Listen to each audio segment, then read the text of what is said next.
Oregon held on to beat Penn State 45-37.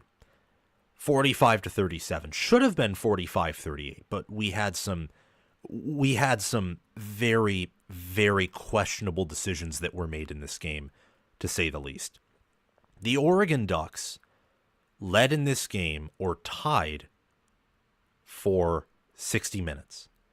On their first drive, they scored right out of the gate, methodically marched down the field, controlled Penn State's defense, confused Penn State's defense, and had their way. Oregon opened up this game not just with 1 out of 1 touchdowns on scoring drives, not just 2 out of 2, but 3 out of 3. On Oregon's first 3 drives, they scored touchdowns on their first 3 drives against a Penn State defense that profiled as a top 10, if not top 5 defense nationally. And Oregon just worked them. It was score after explosive play. And they marched down the field. And much of it was through the air. Something that I was right on in this game in my deep dive and in my preview and prediction video was about how Penn State had the ground advantage here. Not that Penn State was more physical per se, because Oregon is one of the most, if not the most physical team in the country.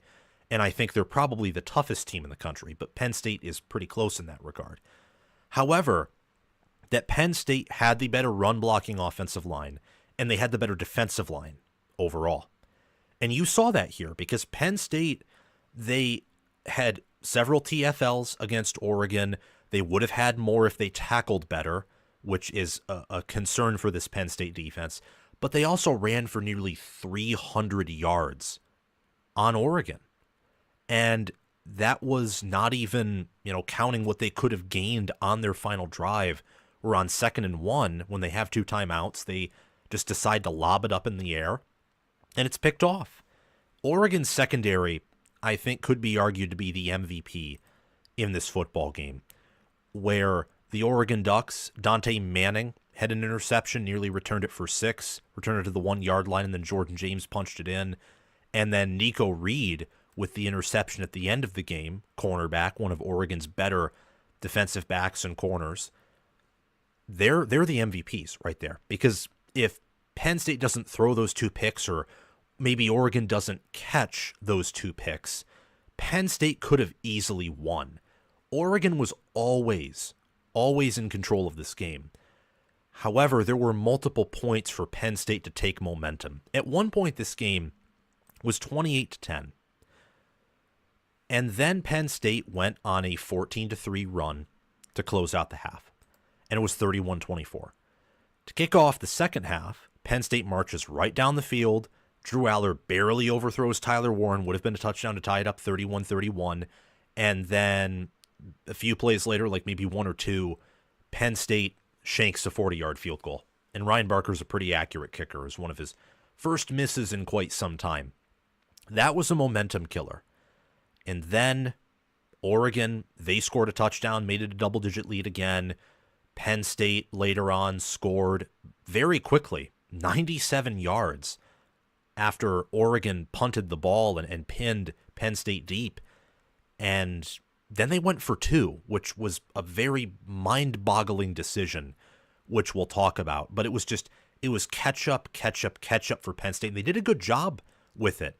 And I thought that Tom Allen made pretty good adjustments in the second half. But Penn State could never match Oregon's speed. And while Oregon could never match Penn State's push in the trenches on both sides of the football, overall, Oregon had better coaching. They made better decisions. They committed fewer penalties, made less turnovers.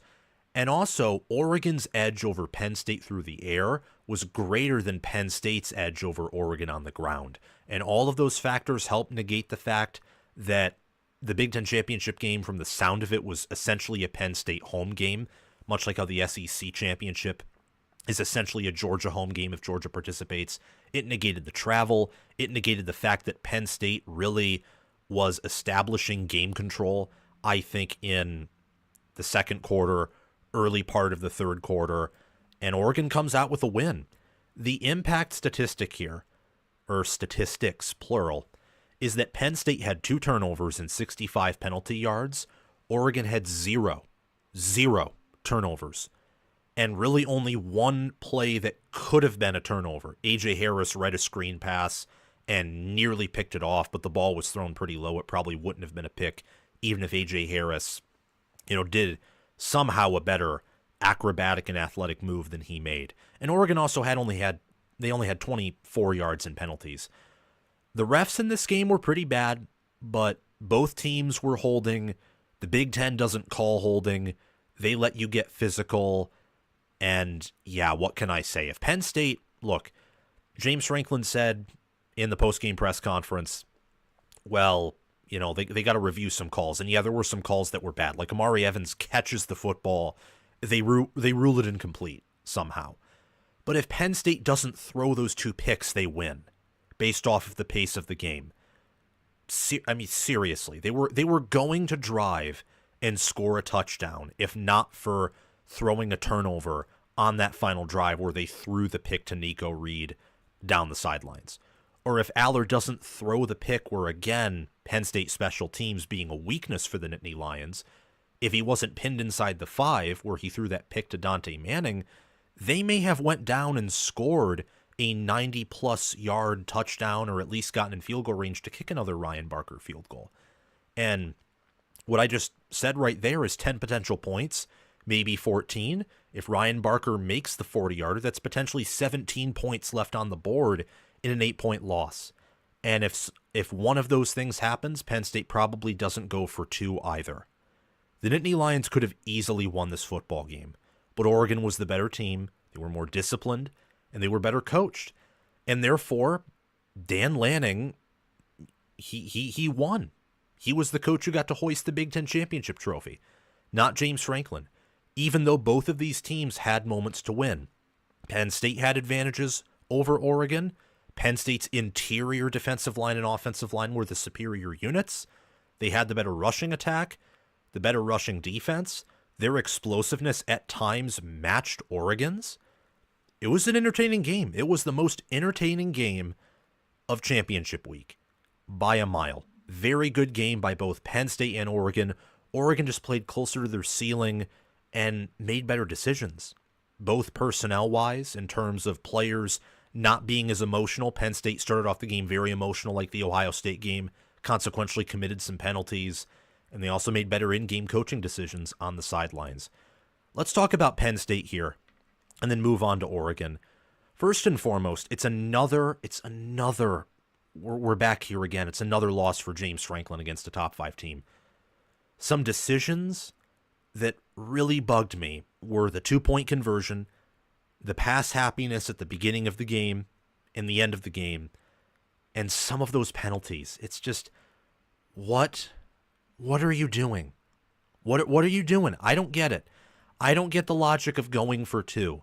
Unless you believe that your team can't get a final stop or they can't win a big game without some type of massive, exceptional advantage that maybe somehow you gain by scoring 1 extra point compared to your typical extra point, and otherwise you don't believe they can win a big game. Or you have no situational awareness and you always go by the analytics. You always do what the analytics say, even if situational awareness is begging you to not listen to the analytics. See, if James Franklin was Dan Campbell, and he always was Dan Campbell, I wouldn't have a problem with him going for 2. But he only does this in big games. It's not like he goes for 2 against Wisconsin on the road just to have a chance to steal some momentum and maybe put some more pressure on Wisconsin. It's not like he goes for 2 against USC on the road to get a win after Penn State has been roaring back, which would be a dumb decision because if you're roaring back, you simply want to survive in advance because eventually you'll steal the momentum and win anyway, like they did against USC. It's not like he went for 2 after getting the pick 6 against Ohio State to steal as many points as possible and maybe to rub it into Ohio State a little bit and make him mad. No, he only does this, the 2-point conversion stuff, when he is behind. He did it last year against Michigan, And the minute he did that, I thought to myself, he doesn't believe his team can score another offensive touchdown. He thinks they can only drive down and get a field goal. And you could tell when Penn State went for two that the players' body language changed. They did not believe it was going to work. They went from being fired up. They went from executing at a very high level to get down in 2 minutes, 23 seconds, mostly with runs, with amazing blocking, with precise throws, with a good, zone read play by backup QB, Wildcat QB Bo Pribula, to running the Philly special, and it looked like the, most uninspired 2-point conversion play I may have seen all year or in several years. That decision was mind-boggling. Also, Penn State, and we'll talk about this in a bit, they ran for 297 yards and 2 touchdowns on 34 carries. And yet they passed for more attempts, 39 attempts, 226 yards, only averaged 5.8 yards per pass attempt. They had 3 passing touchdowns, and Aller really had a fairly good game, but they also threw 2 critical interceptions that decided the game as well. And early on in the game, they had, I think, only 2 or 3 rushing attempts, but 10 or 11 passing attempts. And I saw that and I'm like, maybe this is smart to establish the pass. But in hindsight, I don't think it was the right decision, especially since I and many others, and I imagine Penn State, identified in their film study that they probably had an advantage on the ground against these guys. And maybe if they just started out the game running the football more and not being as pass happy, they could have done a better job of controlling the game and perhaps came out with a victory. And the penalties, of course, were mind-boggling. The personal fouls, you cannot start the game like that. The face masks, be more disciplined, but that all falls on James Franklin. Some positives for Penn State are the fact that Andy Kotelnicki has fixed this Penn State offense. They put up 523 total yards, 37 points. They gained 28 first downs. They had 297 rushing yards for 8.7 yards per carry and 2 rushing touchdowns. Penn State was 20-0 with Nicholas Singleton when he had over, I think, 60 rushing yards. He had 105 and they lost. If you told me that Penn State put up these numbers before the game started, I would have picked him to beat Oregon in a blowout. I would have fallen for that. But Oregon won because they scored 45 points. And their quarterback put up a Heisman caliber game. And Jordan James, being Jordan James, also came through even when his offensive line didn't do the best job of helping him and blocking out in front of him. Jordan James is such a good running back, has such good patience, acceleration, skills. It's the same thing with Katron Allen and Nicholas Singleton. And they do a good job not just on the ground, where they combined for over 200 yards and a touchdown, but also through the air. They combined for close to 70 yards on 7 receptions, and Nicholas Singleton had a receiving touchdown. The running backs and tight ends for Penn State are their main weapons, along with wide receiver Harrison Walls III. They do not have a deep enough wide receiver room to punish most secondaries. So what does Kotelnicki do? Well, he uses Singleton, he uses Allen, and he uses Tyler Warren, who is an alien player, one of the best players in the sport, not just one of the best tight ends in the sport, to make plays. And they scored 37 points. That was the best job an offense has done against Oregon all season long, even better than Ohio State when they had Josh Simmons and Seth McLaughlin. And Ohio State has infinitely better receivers than Penn State does. That's how good of an offensive coordinator Andy Kotelnicki is. So he did his job. Tom Allen, not so much, but they made some second half adjustments. You knew that Oregon was at least going to score in the low 20s, maybe high teens, worst case scenario, but Oregon played their A-plus game, and at the end of the day, I think that there may be some personnel limitations on defense, and maybe Penn State will have to look elsewhere with Tom Allen or members of that staff, but Kotelnicki did his job. I mean, they should give him as large of a deal as he wants, especially since he's looking at that West Virginia coaching job. Awesome offensive performance by Penn State. And I think Penn State, the last point I want to make about them before we talk about Oregon, is I think they have the nation's best trench play. They ran for 297 yards, 8.7 yards per carry, 2 touchdowns. On defense, they had a sack. They didn't get much pressure on Dylan Gabriel all day, but they had 6 TFLs, and I know they allowed 186 rushing yards, and the defense on that final drive sort of quit after the pick was thrown. And honestly, given the fact that some decisions were made that shouldn't have been made, I wasn't as angry at that, because I don't like it when teams quit as I was against the Ohio State game, against Ohio State, for example. But they held Oregon to 4.5 yards per carry and 2 touchdowns. This is the same offense that, keep in mind, ran for over 5 yards per carry on Ohio State. And Ohio State's rushing defense is top 5 in almost every category. Penn State matched up against a Johnny Cornelius, Josh Connerly Jr., Marcus Harper, Nishad Strother, Iapani Lololu, an epic tight end room, and a gamer in Jordan James. And there were times where Oregon was not even averaging 4 yards per carry. There was a time, I think, when they were teetering on averaging less than 3 yards per carry. I think Penn State is the best trench play in the nation. I think their biggest question is James Franklin and his game management. And you can maybe say Tom Allen and how he coordinates the defense, or potentially you could also make the argument that the injuries that Penn State has suffered in the secondary may also be affecting some things against an Oregon receiver room that is the best in the country when it comes to speed and might be the best overall. Let's talk about Oregon, though. The Oregon Ducks have an elite head coach. They have a man in Dan Lanning who I think is someone of high character, who I think is an excellent strategist, who knows how to put together an elite staff, who knows his own limitations and his team's limitations and does the best to negate them. This year, he has almost always been one step ahead of his opponents. He is a great coach. If not for Curt Cignetti, if not for Kenny Dillingham, if not for Deion Sanders, if not for some other coaches who did exceptionally better than they did last year with some tough circumstances, especially talent-wise when it comes to Dillingham and Cignetti, and with all three of them, including Sanders and Kalani Sitake, when it came to their team's records last year, Lanning would be up for the Coach of the Year award. I mean, it's been impressive.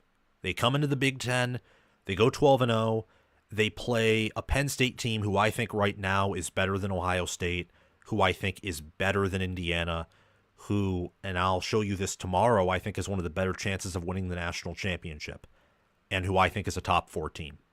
And they beat them. They were ahead for 60 minutes, ahead or tied. The game was, I'm not going to say never in doubt, because there were times where it felt like, oh, Penn State's going to come back, or I wouldn't be shocked if they came back here. It's not that the game was never in doubt. It was rather the fact that Oregon, it was a game of tug of war where the flag in the middle of the rope was always on the Oregon side. It was never completely, like, obviously several yards into the Oregon side, but it was hanging around the middle, leaning toward Oregon. And at the end of the game, because you only have 60 minutes, well, Oregon finally just pulled all the way back, and they outpaced Penn State, they outlasted Penn State, and they made the better decisions. Their team was more emotionally in check. They did not make the same schematic mistakes. There were some coverage busts and times where Andy Kotelnicki was working Tosh Lupoy, but there were also times where Will Stein, and more times than the other scenario where I presented, more times where Will Stein was outworking Tom Allen.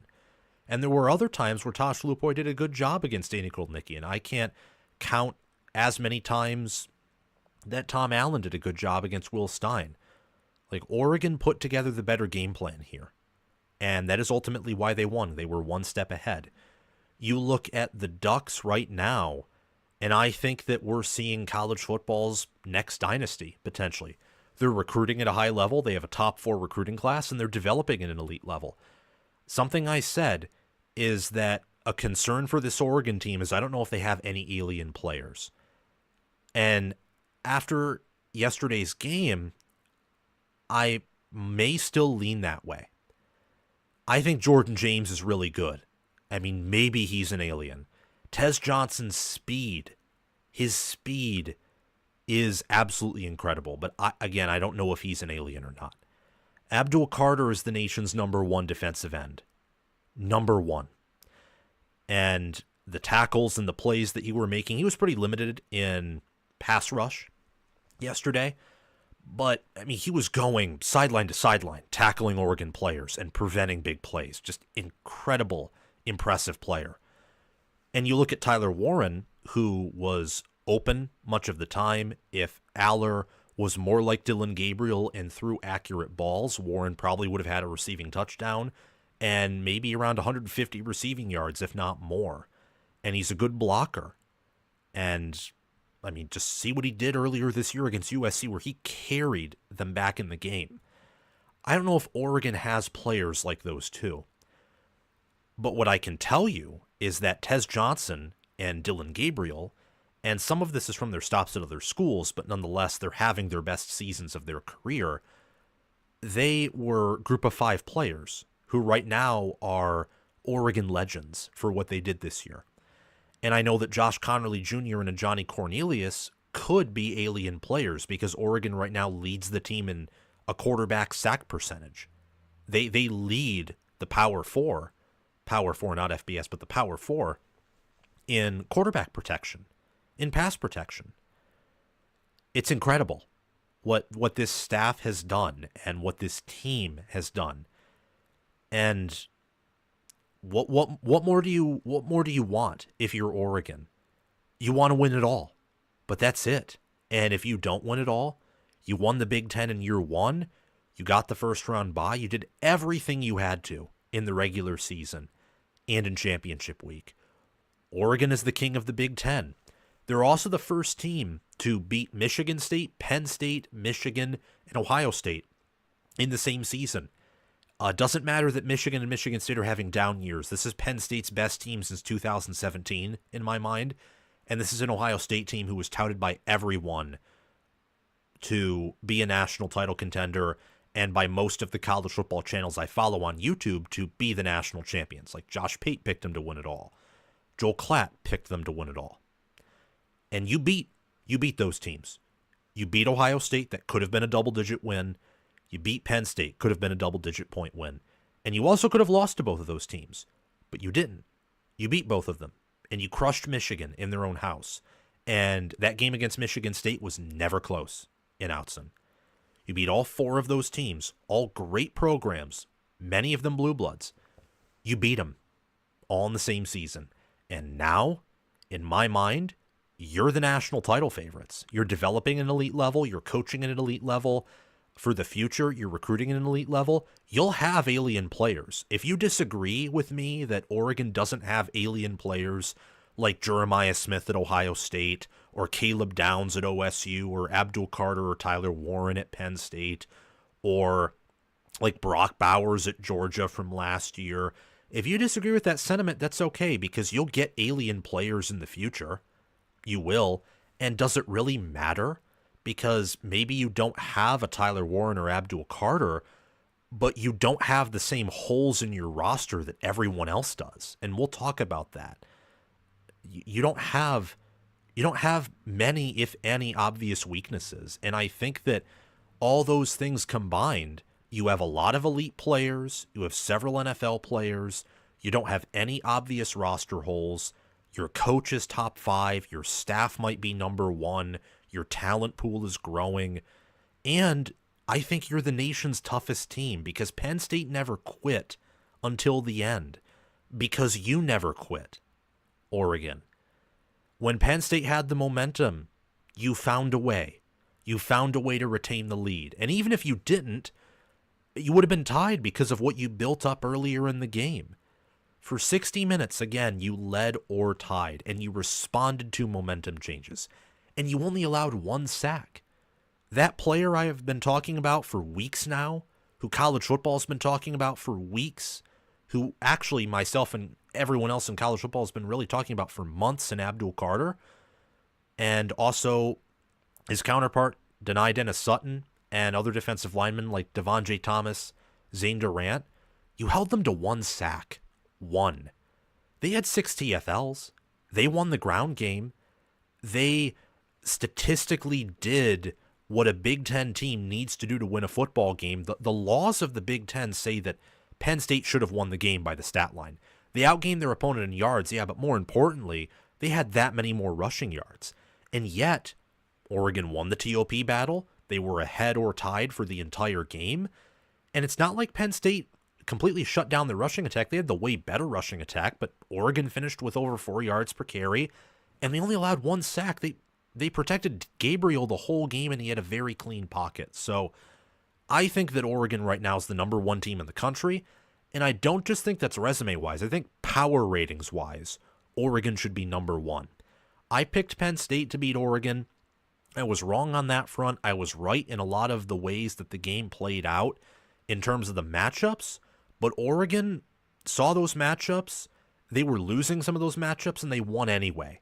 And that's what the national title contenders, that's what the national champions at the end of the year do, is they just win. And they outcoach their opponents, and they're tough as nails. And that's Oregon. And that's the highest respect and highest honor that I can pay any team.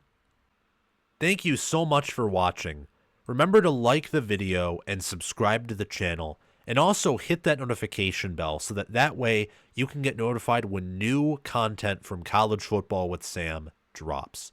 I appreciate you very much, and also share the video around to others who you know enjoy the sport of college football and love it as I do and as you do, and comment your thoughts down below so that we can have a conversation, because I want to know what you are thinking. And join our Discord server where we talk college football 24/7 via the link in the description or down below in the pinned comment. Thank you to my Heisman Patreon members, Crash2488, Brasco Rascal, and Conlo OH. Thank you to my All-American Patreon members, Chris Lane, Ismar, and Tyler Nye. And thank you to my All-Conference members, John Lynn, Roaming Gnome, Matthew Sale, Austin Christmas, Joshua Jorgensen, and Will Loftus. Make sure to check out my merchandise store and or Patreon page, or super chat down in the comment section below to support the channel. The Patreon page and merchandise store links are in the description or down below in the pinned comment. I hope you have a wonderful day. It is December, so Merry Christmas and also Happy New Year. I will see you guys soon.